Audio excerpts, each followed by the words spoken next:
Hello, ഇന്ന് ഞാൻ വന്നേക്കുന്ന ഒരു ഉത്സവത്തിൻ്റെ വ്ളോഗുമായിട്ടാണ് വന്നേക്കുന്നത്. സംഭവം നടന്നിട്ട് ഇപ്പോൾ ഒരാഴ്ചയിൽ കൂടുതലായി. എഡിറ്റ് ചെയ്യാൻ സമയം കിട്ടില്ല ഗൈസ്. അങ്ങനെയാണ് പിന്നെ ഞാനെടുത്ത് ഇട്ടത്. ഇപ്പോൾ ഇത്തിരി ഡിലേ ആണ്. ഈ കണ്ടൻറ്റ് കിട്ടിയാലും ഭയങ്കര പാടാണ് ഇപ്പോൾ അപ്ലോഡ് ചെയ്ത് വരാൻ. അത് ഇത്തിരി ബിസിയാണ്, അതുകൊണ്ടാണ്.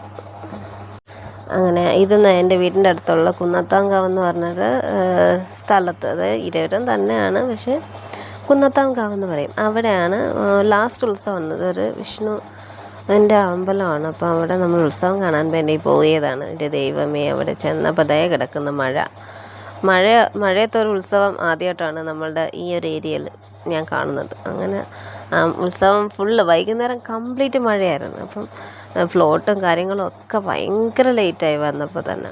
അപ്പോൾ ഒരാന ആദ്യം വന്നത്. ഇതിപ്പോൾ ഈ ആനയപ്പോൾ അങ്ങോട്ട് പോകുന്നതിന് അമ്പലത്തിൽ പോയി തൊഴും. അപ്പം അങ്ങോട്ട് ഞാൻ പോയില്ലായിരുന്നു. അങ്ങനെ പിന്നെ ഒരു ഫ്ലോട്ട് വന്ന്, അങ്ങനെ കുറേ ഫ്ലോട്ടുകളുണ്ടായിരുന്നു. എല്ലാം ഇങ്ങനെ വഴിയെയാണ് വരുന്നത്. പിന്നെ അതേ ചെണ്ടമേളക്കാർ വന്നു. ചെണ്ടമേളക്കാർ ആദ്യം വന്നിട്ട് ഇതുപോലെ വണ്ടി വന്നിട്ട് അവർ തിരിച്ചു പോയിട്ട് പിന്നെ തിരിച്ച് വന്നിട്ട് മഴയൊന്നും ഒരു വിധം ശമനമായപ്പോഴാണ് അവർ വന്ന് ഈ ചെണ്ടമേളം കൊട്ടിയത്. അപ്പം നമുക്ക് ഓട്ടണമല്ലോ. അപ്പം അതിന് മുമ്പേ, ഈ ഉത്സവം തുടങ്ങുന്നതിന് മുമ്പ് ഇവിടെ ഗാനമേള ഉണ്ടായിരുന്നു. ആ ഗാനമേളയാണ് ഇപ്പോൾ നടന്നുകൊണ്ടിരിക്കുന്നത്. അപ്പം ഗാനമേളയും അമ്പലത്തിലെ പാട്ടും എല്ലാം കൂടെ ഒരു കൊളാബായിരുന്നു. പക്ഷേ എനിക്ക് സൗണ്ടൊന്നും ഇടാൻ പറ്റത്തില്ലല്ലോ.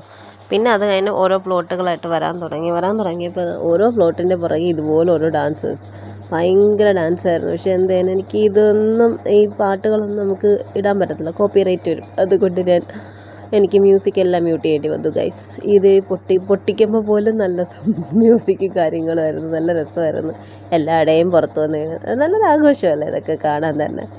അങ്ങനെ വെറൈറ്റി ആയിട്ടുള്ള ഫ്ലോട്ടുകളായിരുന്നു വന്നത്. അപ്പം എല്ലാവരുടെയും പുറത്ത് ഈ ഒരു സംഭവം വന്ന് വീണ് എല്ലാവരും ഈ പേപ്പറിനകത്ത് കുളിച്ചിരിക്കുമായിരുന്നു. മഴയും ആ പേപ്പറും നല്ല രസമായിരുന്നു. കുടയ്ക്കകത്ത് മഴ പെയ്തുകൊണ്ടിരിക്കുന്നതുകൊണ്ട് കുട പിടിച്ചുകൊണ്ടിരിക്കുകയാണല്ലോ. കുട പിടിച്ചുകൊണ്ട് നിൽക്കുമ്പം ഈ സാധനം വന്ന് അതിനകത്ത് വീഴുമ്പോൾ ഈ കളറൊക്കെ കുടയ്ക്കകത്ത് പിടിച്ചിരുന്നു. ഈ കളർ പേപ്പർ വന്ന് വീഴുമ്പോൾ ഇങ്ങനെ ഓരോ ഫ്ലോട്ട് വന്നു. ഈ ഫ്ലോട്ട് മുന്നത്തെ ഉത്സവങ്ങളിലൊക്കെ ഞാൻ കാണിച്ചിട്ടുണ്ട്. അപ്പം ഇത് വലിയ വെറൈറ്റി ഒന്നും ഇല്ലായിരുന്നു ഈ ദേവിയുടേത്. പിന്നെ അത് കഴിഞ്ഞ് വേറെ ഹനുമാൻ്റെയൊക്കെ വന്നിരുന്നു. ഹനുമാൻ, പിന്നെ വേറെ ഇടുപ്പ് കുതിരയാണോ അതെന്താണെന്ന് എനിക്കറിയത്തില്ല. അങ്ങനെ കുറേ ഉണ്ടെന്ന്. ഹനുമാൻ ഇങ്ങനെ കിടന്ന് കറങ്ങുന്നത്. ഇതിങ്ങനെ കണ്ടപ്പോൾ കൊച്ചു പിള്ളേരൊക്കെ ഭയങ്കരമായിട്ട് കരഞ്ഞു പോയി. എല്ലാവരും പേടിച്ചു പോയി. ഞാനും തന്നെ പണ്ടൊക്കെ ഇതുപോലെ കാണുമ്പോൾ ഞാനും പേടിച്ചു കൊടുവരുന്നത്. അപ്പോൾ നമുക്ക് കൊച്ചു പിള്ളേരെങ്ങനെ കുറ്റം പറയാൻ പറ്റില്ലല്ലോ. അങ്ങനെ നല്ല രസമായിരുന്നു. ഈ മഴയത്താണേലും കാണാനൊരു ഇമ്പം ഉണ്ടായിരുന്നു. അപ്പോൾ ഇതാണ് നമ്മളുടെ ഈ വർഷത്തെ ലാസ്റ്റ് ഉത്സവം. ഇനിയിപ്പോൾ അടുത്ത 27 കൊള്ളു, അതായത് 2027 ഇനി ഉത്സവങ്ങൾ നോക്കിയാൽ മതി. ഇങ്ങനെ അത് കഴിഞ്ഞപ്പോൾ രണ്ടാമത്തെ ആന വന്നു. അപ്പോൾ ഇത് ഇച്ചിരി വലിയ ആനയാണ്. അപ്പം ഓരോ ആനകളും ഭയങ്കര ലേറ്റായിട്ടാണ് വന്നത്. ആനയാണേലും പ്ലോട്ടുകളാണേലും എല്ലാം മഴ കാരണം ഭയങ്കരമായിട്ട് ലേറ്റായി. പക്ഷേ ഒരുപാട് വെറൈറ്റി സംഭവങ്ങളൊക്കെ ഉണ്ടായിരുന്നു. ഇങ്ങനെ പാട്ടും ഡാൻസും. ഇതാ ഞാൻ നേരത്തെ പറഞ്ഞ ഈ ഒരു കുതിരയുടെ പോലത്തെ സംഭവം, അത് ഇവർ കൊണ്ടുവന്നപ്പോൾ ഫിറ്റിന് കൊമ്പ് വയ്ക്കും. അങ്ങനെ പിന്നെ ഇത് ഓപ്പൺ ആക്കും. ഓൾറെഡി അത് ഓപ്പൺ ആയിട്ടുണ്ട്. ഇനി അത് ഒരു സൈഡും കൂടെ രണ്ട് സൈഡും കണ്ട് ഓപ്പൺ ആക്കുന്നുണ്ട്. അങ്ങനെയൊക്കെ ഉണ്ട്. അതിൻ്റെ ഇടയിൽ പാട്ടും മഴയും ഒരു വൈബ് തന്നെയായിരുന്നു. അടിപൊളിയായിരുന്നു. അങ്ങനെ നല്ലോണം എൻജോയ് ചെയ്ത് നമ്മൾ പാട്ടെന്ന് പറഞ്ഞാൽ ഡാൻസ് എല്ലാം കണ്ട് അടിച്ച് പൊളിച്ച്. പിന്നെ ഹനുമാൻ പിന്നെയും കൊണ്ടുവന്നത് 2-3 തവണ ഇട്ടോട്ട് ഇങ്ങനെ കറക്കും. അപ്പോൾ നമ്മൾ കാണാനുള്ള കൗതുകം കൊണ്ട് പിന്നെയും നമ്മൾ വീഡിയോ എടുത്തുകൊണ്ട് പോകും. അങ്ങനെ എടുത്ത് വന്നതാണ് ഇത്. അങ്ങനെ നല്ല രസമായിരുന്നു. കണ്ടിരിക്കാൻ തന്നെ നല്ലത്. മഴയാണെങ്കിൽ നമുക്ക് മഴയുടെ ഒരു ലാസ്റ്റ് പാർട്ട് അത് ഓപ്പൺ ആയിരുന്നുണ്ട് 2 സൈഡിലും. അങ്ങനെ ഇപ്പോൾ കൊമ്പൊക്കെ വെച്ച് അതിങ്ങനെ വരും. ഇതൊരു കുതിരയാണ്. സോ ഈ സംഭവം ഞാൻ ഇങ്ങനെ ആദ്യമായിട്ടാണ് കാണുന്നത്. സെറ്റ് ചെയ്യുവാണ് ഓരോന്ന്. അവിടെ അമ്പലത്തിനകത്താണ് നമ്മൾ നിൽക്കുന്നത്. എല്ലാം അമ്പലത്തിൻ്റെ അകത്താണ്, കോമ്പൗണ്ടിൻ്റെ അകത്താണ് കൊണ്ടുവരുന്നത്. മറ്റേ മുന്നേ കണ്ടിട്ടുള്ള ഉത്സവങ്ങളെന്നൊക്കെ പറയുമ്പം റോഡിലാണ്. എന്ന് വെച്ചാൽ അമ്പലത്തിനകത്ത് കോമ്പൗണ്ട് കാണത്തില്ല. പക്ഷേ ഈ ഒരു അമ്പലത്തിൽ നല്ല സ്ഥലമുണ്ട്. അപ്പം എല്ലാ പ്ലോട്ടുകളും അതിനകത്ത് തന്നെ വന്ന് കയറിയത്. അപ്പം നമുക്ക് ഇങ്ങനെ ട്രാഫിക് പ്രശ്നങ്ങളൊന്നും വരത്തില്ല. ഇത് വരുന്നതിൻ്റെ ഒരു ഇതേ കാണത്തുള്ളൂ. എഴുന്നള്ളത്ത് ഓരോ സ്ഥലത്തു നിന്നും കൊണ്ടുവരുന്ന ഒരു സംഭവമല്ല. ഇതിങ്ങനെ പെർഫോം ചെയ്യുന്ന അകത്ത് തന്നെ കൊണ്ടുവന്നു. അപ്പോൾ നമ്മൾ എന്തോ ഭാഗ്യത്തിന് കുറച്ച് നേരത്തെ പോയത് കൊണ്ട് നമുക്ക് അമ്പലത്തിനകത്ത് കയറാൻ പറ്റി. അമ്പലത്തിൻ്റെ കോമ്പൗണ്ടിനകത്ത് കയറാൻ പറ്റി. പിന്നെ അത് കഴിഞ്ഞതേ ഇത് എല്ലാ ഉത്സവത്തിലും വന്ന് കയറുന്ന ഈ കരടി കരടി ഒരു കൊച്ചിനെ ഇങ്ങനെ ഇട്ട് കാണിച്ചപ്പോൾ അപ്പുറത്തൊരു കൊടി കൊച്ചു പേടിച്ചു, ഭയങ്കര നിലവിളിയായിരുന്നു. അങ്ങനെ പിന്നെ കുറേ ഡാൻസസ്. ഈ ഒരു സംഭവം കഴിഞ്ഞ വർഷത്തെ ഒരു ഉത്സവത്തിലുണ്ടായിരുന്നു.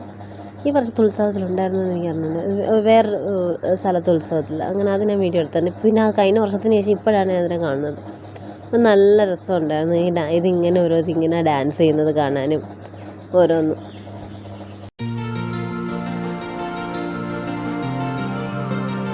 പിന്നെ അത് കഴിഞ്ഞ് വേറൊരു സംഭവം, ഇത് ശിവതാണ്ഡവമാണോ താണ്ഡവ നൃത്തമാണോ എന്താണെന്ന് എനിക്കറിയത്തില്ല. അതിൻ്റെ പേരറിയുന്നെങ്കിൽ നിങ്ങളത് കമൻറ്റ് ചെയ്യുക. എനിക്ക് പറയാറുണ്ട് ഭയങ്കരമായിട്ട് ഫയർ ഇതുപോലെ തലയെട്ടിയൊക്കെ കൊണ്ടുവന്ന് ഇതെന്തിൻ്റെയാണെന്ന് എനിക്കറിയത്തില്ല. പക്ഷെ കാണാൻ നല്ല രസമുണ്ടായിരുന്നു. ഇതിൻ്റെ അടുത്ത് നിൽക്കുമ്പോൾ നമുക്ക് ഇവർ ഈ ഗ്യാസ് വെച്ചിട്ടാണ് ഈ ഫയർ സെറ്റ് ചെയ്യുന്നത്. അപ്പം അവർ ആ ചെയ്യുന്നവർക്ക് നല്ലൊരു ഹാറ്റ്സ് ഓഫ് നമ്മൾ കൊടുക്കണം. കാരണം എന്ന് പറഞ്ഞാൽ ആ ചൂടും, ഓൾറെഡി മഴ പെയ്യുവാണെങ്കിൽ നമുക്ക് തണുപ്പൊന്നും ഫീൽ ചെയ്യുന്നില്ല, നമുക്ക് ചൂട് മാത്രമായിരുന്നു ഉണ്ടായിരുന്നത്. അങ്ങനെ ഇതിൻ്റെ ഡാൻസ് ഉണ്ടായിരുന്നു, ഇത് കുറച്ച് നേരം ഉണ്ടായിരുന്നു. അങ്ങനെ അതും കണ്ട് ഇങ്ങനെ നിന്ന്.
പിന്നെ ഈ ഒരു സംഭവം ഉണ്ടായിരുന്നു, ഈ കുടത്തിനകത്ത് മണിയടിയോ എന്താണ് അതിൻ്റെ പേരെനിക്കറിയത്തില്ല. അങ്ങനെ അതൊക്കെ ഉണ്ടായിരുന്നു. അതായിരുന്നു ലാസ്റ്റ്.